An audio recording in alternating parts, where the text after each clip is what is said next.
católica en Grecia continental, porque los conquistadores no han constituido una verdadera comunidad católica. Lo mismo sucederá más tarde con los venecianos, que ocupan sobre todo las islas del mar Egeo. Solamente en pocas islas, Tinos, Siros y Santorini, una parte de la población local pasa del rito bizantino al rito latino, por razones que no conocemos directamente, pero tal vez son razones religiosas, pero sobre todo también económicas. Las indicaciones históricas de que la población católica de estas islas es griega son la lengua que se usa, los nombres de los lugares, de los árboles, de los frutos, de las flores, las costumbres sociales, las costumbres religiosas, sus nombres y apellidos y sobre todo las muchas y capillas consagradas a santos de la tradición oriental. Y el gran número de católicos, la falta de fanatismo en su relación con sus ortodoxos campesinos. Las poblaciones católicas de estas islas estaban ligados mucho a la tierra y eran casi siempre exclusivamente agricultores. Así, cuando cambia el estatus político, no tienen ningún motivo para emigrar, porque son indígenas. No descienden de otros lugares, sino están muy ligados a sus tierras. En las demás islas, durante todo el dominio otomano, las familias venecianas se van y los que quedan pasan a ser ortodoxos y vienen absorbidos por los pueblos. Los tentativos por reunificar las iglesias de Roma y de Constantinopla continúan después del cisma. Pero poco antes de la presa de Constantinopla por parte de los otomanos turcos en el año 1453, los tentativos se van intensificando, pero la unión de las dos iglesias queda simplemente en el papel. Por una parte, a causa de las condiciones inviolables que ponía Roma, el de reconocer el primado del Papa sobre toda la Iglesia con su sistema monárquico, y por otra parte, a causa del rechazo de la mayoría de los orientales en aceptarlo, porque estos insisten, y hasta hoy, tienen su sistema sinodal, que es muy distinto al sistema latino. Por lo tanto, la presencia de los religiosos católicos en el Imperio bizantino y sobre todo de los dominicanos, pero también de los unionistas, que querían la unión con Roma, empieza a dar a conocer su pensamiento filosófico y teológico de Occidente, con traducciones y escritos latinos y griegos, y sobre todo con San Tomás de Aquino, del cual hemos hablado también en la presentación anterior. Los unionistas eran una minoría entre la población bizantina, pero disponían de importante personalidad en el mundo político y sobre todo también en el mundo teológico. De esta manera se viene a crear un interesante pensamiento del Occidente y un movimiento unionista entre la Iglesia Católica y hacia la Iglesia Católica.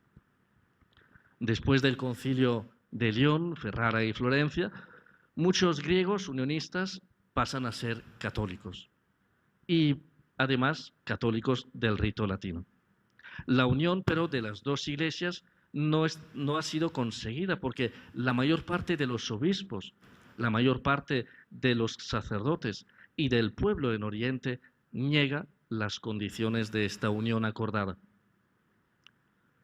Muchos de los unionistas antes y después de la toma de Constantinopla por parte de los turcos en el año 1453 van hacia Occidente.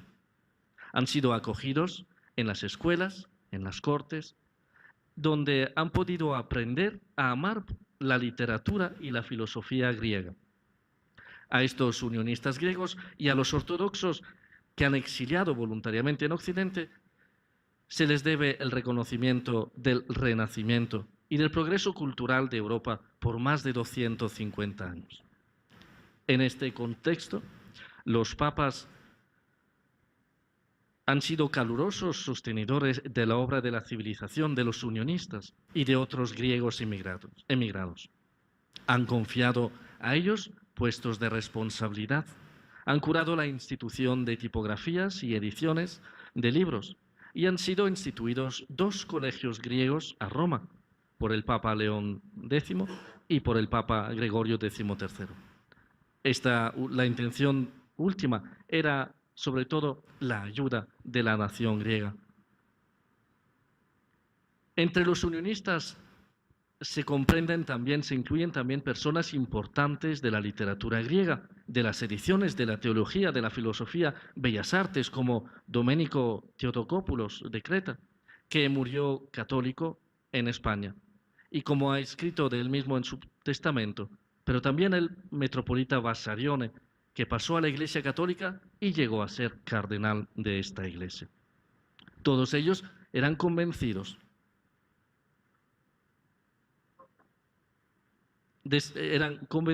católicos.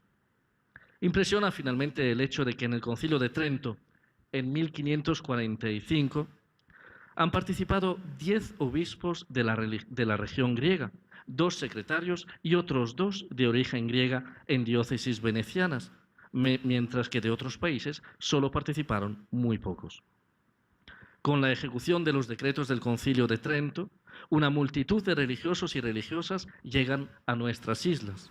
Así, viene instituido el clero católico local, vienen creadas las escuelas donde se enseña el catecismo, pero también se enseñan diversas lecciones e idiomas. En estos siglos XVII y XVIII llegan comunidades religiosas de Occidente y el catolicismo de las islas pasa a tener un peso importante. Asiros, en una población que oscila entre 2 y 3.000 habitantes, en el año 1700, existen simplemente 8 familias ortodoxas. Atinos, los 2/3 de los habitantes eran católicos, y más o menos 6.000 a Santorini, de los entre 400 y 600 habitantes de estos. En las islas del Mar Egeo y en el Mar Jónico, donde los católicos provienen de familias occidentales, la Iglesia católica había casi desaparecido en las diócesis griegas. La relación entre católicos y ortodoxos en las islas van oscilando.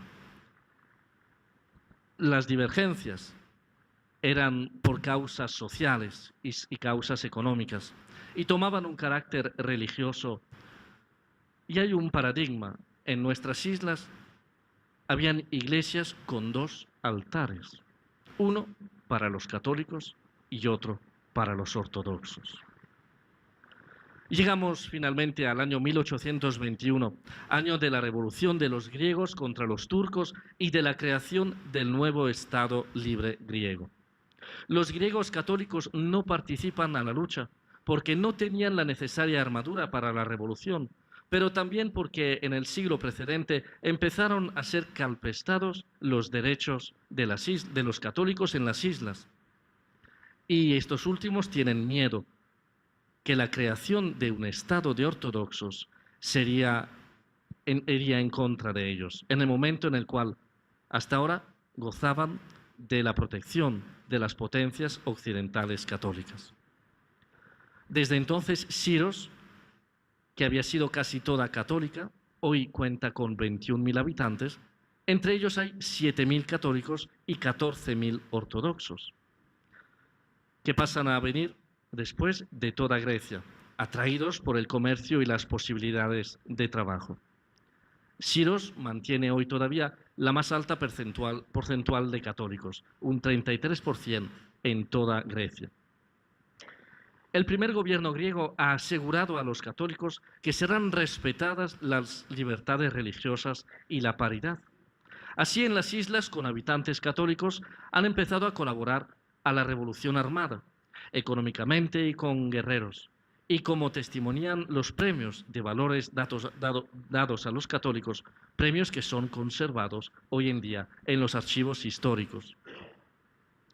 En el año 1922 llegan desde la Turquía a Grecia 1,5 millones de grecios prófugos y 100.000 armenios a causa del genocidio hecho en Turquía por la limpieza étnica.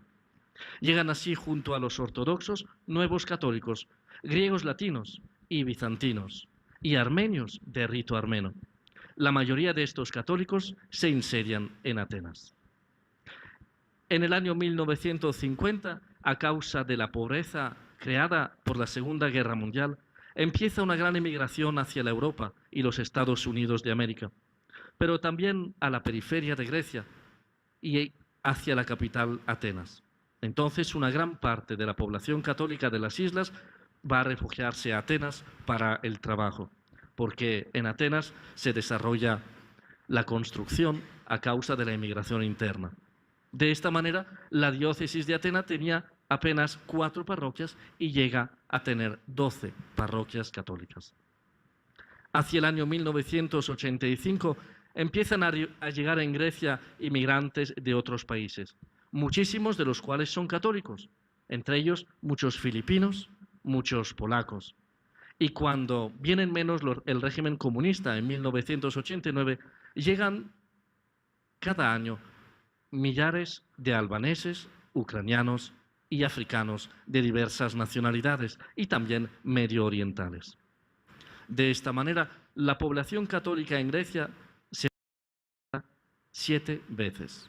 De los 50.000 católicos, de mayoría griegos, se llega hoy a los 350.000 católicos. Muchos de estos salidos de Occidente. El gran problema de los obispos es que los católicos inmigrantes no se han inseriado en los centros católicos, sino que se han dispersado por toda la Grecia, allá donde encuentran trabajo, en las ciudades, en los pueblos, muchas veces sin presencia católica y obviamente sin lugar de culto y sin sacerdote. Esto hoy en día nos obliga a alquilar o a construir lugares de culto para estos inmigrantes y también buscar sacerdotes para ofrecerles el servicio religioso, especialmente para los albaneses que han llegado no bautizados y sin ninguna instrucción religiosa. Y esto de momento lo llevan a cabo los pocos sacerdotes griegos. Desde los principios del siglo XX había empezado entre los católicos griegos muchas vocaciones sacerdotales y religiosas. En todas las parroquias de Grecia había un sacerdote griego y todos los obispos eran griegos. Todos los monasterios eran llenos de monjes y monjas originarios griegos. Desde que el Estado ordenó sacerdotes, desde que he sido ordenado sacerdote, hace 49 años, he conocido 14 obispos nacidos en las islas, entre ellos 10 asiros, 2 atinos, 1 ad Atene y otro en Corfú. Hoy en día, la Conferencia Episcopal Griega, de la cual yo soy presidente, está compuesta por 6 miembros, 4 obispos latinos, 1 bizantino y 1 armeno. Después de la Segunda Guerra Mundial, viene instituida por parte de la Santa Sede de Atenas un seminario menor interdiocesano, en el cual han sido educados todos los sacerdotes y obispos de hoy. Pero desde el 1980, a causa de la secularización y de la disminución demográfica, los seminaristas también disminuyen y el seminario ha sido cerrado. Los rectores en Grecia empiezan a disminuir, los sacerdotes obviamente también.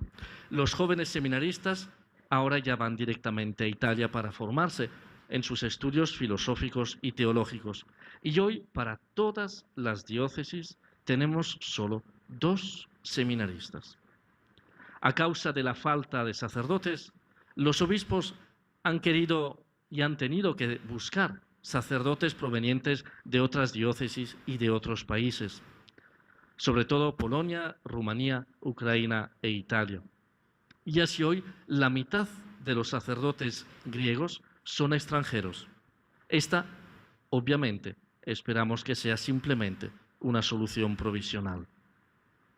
Delante de esta situación, justo nombrado obispo de Atenas en el 2014, he solicitado la institución de un seminario mayor.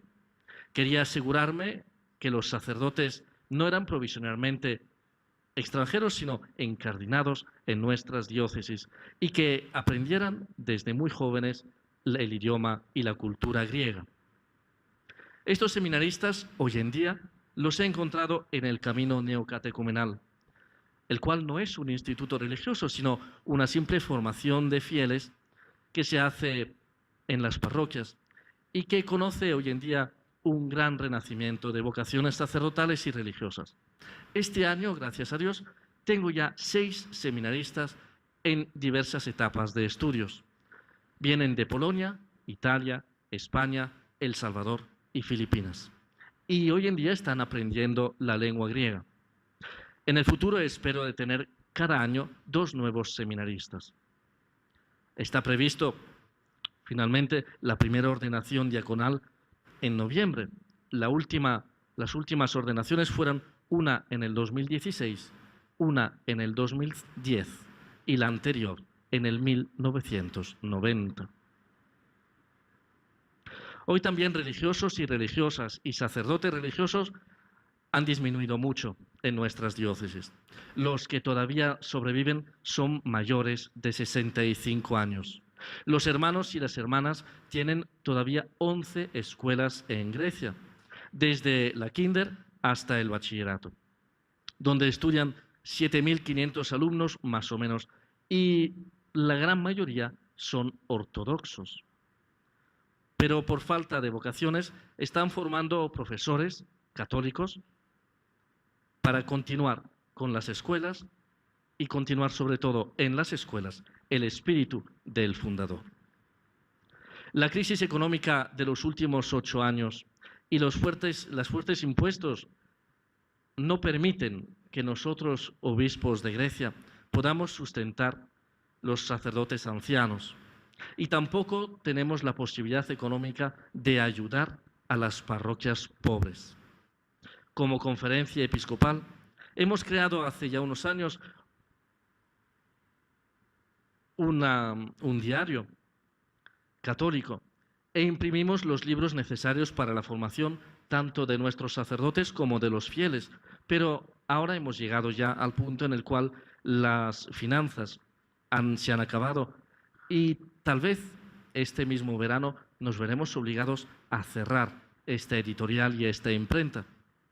Y esto obviamente es simplemente el primer de los grandes problemas de Grecia. Los sacerdotes hasta ahora no tenían un seguro social y necesitamos prever a esta necesidad. Pero la crisis económica, además de la desocupación, ha disminuido mucho las nóminas, los sueldos y las pensiones de nuestros fieles.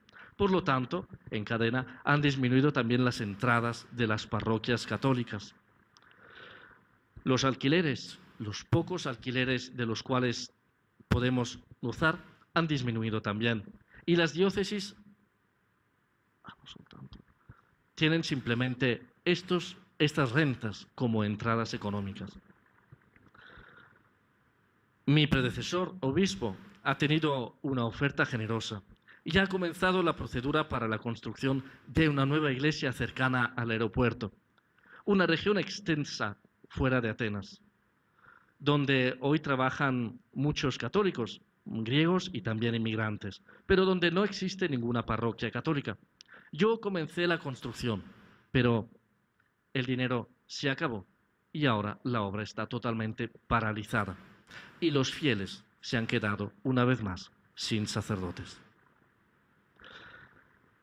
Os propongo una innovación interesante para la Grecia.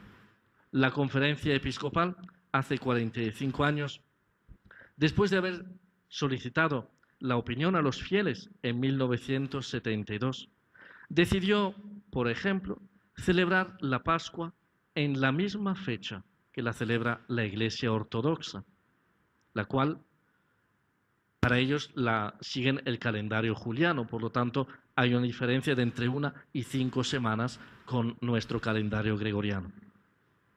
El año pasado la Pascua era el 1 de mayo. También la comunión, que para los ortodoxos se distribuye bajo las 2 especies siempre. Nosotros en la Iglesia Católica presente en Grecia también hemos preferido darla siempre bajo las 2 especies para no crear ninguna desunión con la Iglesia Ortodoxa. Esperamos que Dios, ¿por qué Dios ha querido que existiera hoy la Iglesia en Grecia? La Iglesia católica, organizada con una jerarquía local. Me pregunto varias cosas. Uno, si no hubiera desde siglos la Iglesia católica en Grecia, ¿cuál sería la situación de estos 300 o 350.000 inmigrantes llegados de tantos países? ¿Qué harían con su propia fe? Pero la Iglesia católica en Grecia tiene que tener también otra misión, una misión ecuménica, de ser el espejo de la Iglesia católica. Y aquí nos encontramos una vez más con otros problemas. La Iglesia ortodoxa está organizada en 14 patriarcados e iglesias independientes. Y últimamente su postura es más dura respecto a la Iglesia católica. Por ejemplo, la Iglesia ortodoxa de Grecia muestra gran desprecio y niega la validez de los sacramentos católicos. Y en los matrimonios mixtos, en lugar de aceptar los sacramentos de la Iglesia católica, vuelve a rebautizar a los fieles católicos para apropiarlos y hacerlos ortodoxos. Y si no puede darles el bautismo porque el fiel se niega a ser rebautizado, por lo menos los confirma a través de este sacramento. El año pasado la Conferencia Episcopal Ortodoxa ha solicitado al concilio de las 14 iglesias ortodoxas, a Creta, de no llamar las otras iglesias cristianas iglesias, sino simplemente comunidades. Y ha adoptado una vía entre medio. Ha hablado de iglesias desde una perspectiva ya más histórica. Los católicos, después del Concilio Vaticano II, se han abierto al ecumenismo y seguimos con una actitud de respeto y de amistad hacia los ortodoxos. Pero según la mentalidad griega, un verdadero ortodoxo debe ser anticatólico y tenerse lejos de los que no son ortodoxos. Muchos sacerdotes, obispos, teólogos y laicos que tienen la fortaleza de mostrarse públicamente amigos hacia los católicos o que han ido a una celebración católica o a una reunión de católicos, enseguida han sido atacados y han sido acusados por los ortodoxos fanáticos. El segundo problema proviene de la misma Iglesia católica fuera de Grecia, a causa de un espíritu eclesiológico equivocado. Cuando los obispos ortodoxos pedían un favor a otra diócesis católica del extranjero, por ejemplo, obtener la reliquia de un santo, los obispos de aquellas diócesis y las congregaciones vaticanas no pedían el consejo a la Conferencia Episcopal Católica en Grecia, sino simplemente los bypasaban, no les informaban ni tan siquiera. Y cuando organizaban ya el traslado, por ejemplo, de la reliquia antes mencionada en Grecia, de acuerdo con la Iglesia ortodoxa, lo hacen como si nosotros, los católicos griegos, no existiéramos. El resultado es que hoy los ortodoxos entienden y comprenden que la Iglesia católica tiene todavía hoy un espíritu absolutista. El espíritu de un papa príncipe absoluto sobre toda su iglesia, donde los obispos locales son simples empleados. En la ortodoxia, donde la forma de gobierno es sinodal, se dan cuenta y tiemblan cuando piensan que podrían de esta manera, a través del ecumenismo, unirse a una iglesia católica de esta forma. Por lo tanto, la misma Iglesia Católica que busca y busca relaciones ecuménicas, destruye su actitud, dando un sentido de no testimonio. Finalmente, para acabar mi relación, tengo que decir que hoy nuestro problema central como Iglesia Católica en Grecia es la secularización y la lejanía de muchos católicos de todas las edades de la vida de la Iglesia. Hoy se pide que lo que dice el concilio el sínodo de los obispos y el Papa Francisco en la Evangelii Gaudium, Se pide nuestra conversión misionera en el número 30 y buscar a los que están lejos. Pasar de una pastoral de conservación a una pastoral claramente misionera. Y el paso a una nueva evangelización debe ser basada en el espíritu misionero y adaptada a la realidad de hoy en día, una realidad que nosotros los griegos vivimos cada día. Pero para la nueva evangelización son necesarios sacerdotes con experiencia en la nueva evangelización y decididos a salir fuera, a dar toda su vida para la nueva evangelización. Este es el desafío que afronta hoy también la Iglesia Católica en Grecia. Muchas gracias.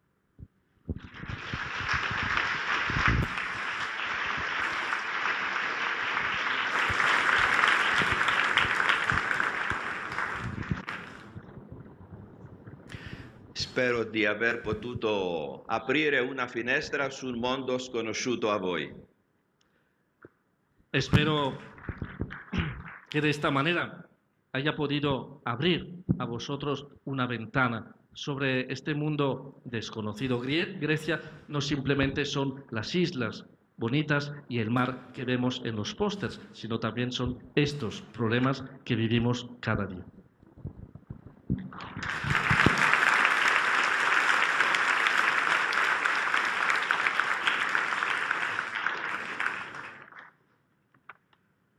Monseigneur Sebastianos Rosolatos, c'est un grand honneur pour nous de vous présenter ce diplôme de remerciement pour votre participation dans notre 3e Symposium international d'IMI. Merci bien pour votre visite et soyez bienvenus. Merci beaucoup.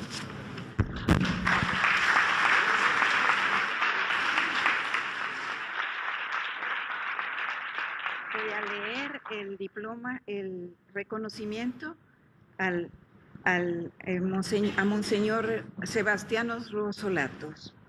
Tercer Simposio Internacional DIMI. Razón humana y ciencia espiritual hacia un diálogo complementario.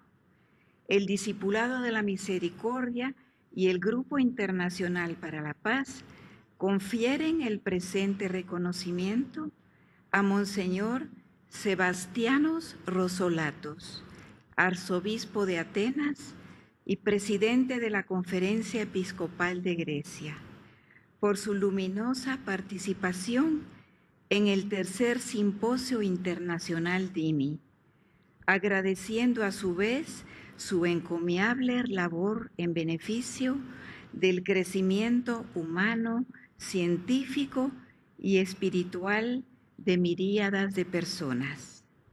Firman Linel y Altenbach del Discipulado de la Misericordia DIMI y el profesor Dr. Ricardo Castañol Gómez, PhD, Grupo Internacional para la Paz, Guatemala, abril del 2017. Muchas gracias.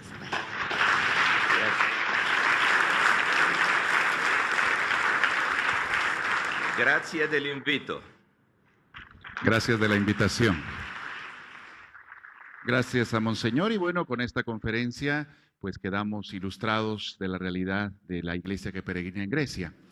Vamos ahora a invitarles al almuerzo, vamos a hacer una breve oración y al salir los edecanes nos van a orientar, porque es en el segundo nivel donde estará el almuerzo. Tiene una ofrenda de 50 quetzales y pues estemos atentos porque a las 2:40 quisiéramos que estuvieran de regreso. El tema, para que ya nos vayamos preparando, es Crónica Científica de un Milagro Eucarístico. El doctor Ricardo Castañón nos ayudará a profundizar en esto, así que tengan presente el tema que tenemos por la tarde y también recuerden que hay foro al final del día, entonces pueden ir preparando ya pensando en sus preguntas. Les invito a que nos pongamos de pie y hacemos nuestra oración por los alimentos y ya los edecanes allá atrás nos orientarán para llegar a donde se nos van a distribuir. En el nombre del Padre, del Hijo, del Espíritu Santo. Amén. Gracias, Dios de amor, por el alimento espiritual, formativo y cognoscitivo. Ahora queremos agradecerte también porque estás atento a nuestras necesidades materiales. Bendice estos alimentos para que siempre con alegría y santidad tengamos la fuerza de estar en tu servicio. Por Jesucristo nuestro Señor.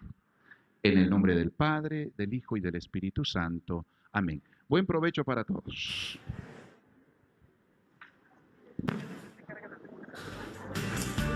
Bien, importante esta primera etapa de esta jornada doble, Alejandro, en la cual hemos escuchado diferentes ya testimonios, también estudios que se han realizado, por ejemplo, la relación actual entre la vida espiritual a la luz de la teoría de la evolución, algo que se ha criticado, que ha sido polémica en décadas, estamos hablando de siglos, de la evolución del ser humano, pues también a la luz de la fe religiosa y espiritual. Y otro tema importante, lo que nos da a conocer de la actual y la antigua Grecia en relación al pensamiento cristiano, temas importantes en relación a la vida humana actual. Bueno, sí, la verdad es que es muy interesante esta charla que nos dio Monseñor Víctor Hugo Palma con el tema y el fondo sobre la evolución y pues en qué medida esa teoría puede no ser totalmente contradictoria con la Iglesia Católica y sus enseñanzas desde un punto de vista de una pura evolución y no pensando en el origen de las especies, porque el origen pues nos lleva, como decía él, a la materia. Y de dónde vino la materia no puede nacer de la nada, no puede aparecer de la nada, tiene que aparecer de algún lugar. Entonces es importante ver cómo si uno analiza teorías tan importantes como estas, importantes en el sentido de su difusión y de su creencia, pues nos ayuda a que podamos entender cómo vamos a entender la situación actual de la espiritualidad. Bueno, Alejandro, haremos lo mismo en estos momentos que hace algunos minutos, en la cual pues hacemos una pequeña pausa con nuestros anunciantes para Guatemala a través de TN23, por supuesto para continuar a las 2:50 ya con la otra parte del programa donde ya se hablará precisamente de los milagros ya confirmados y reafirmados por la ciencia y la fe. Y por supuesto nos quedaremos conociendo pues de posturas de los diferentes panelistas que estuvieron con nosotros, también de los conocimientos trasladados a nivel internacional. Estaremos conociendo también las impresiones para que usted allá en casa a nivel internacional conozca parte de lo que ha asimilado el pueblo católico en esta primera jornada de este sábado bendecido para Guatemala. Así que para Guatemala volvemos a las 2:50 y continuamos a nivel internacional, Alejandro. Así es, muchas gracias, Axel.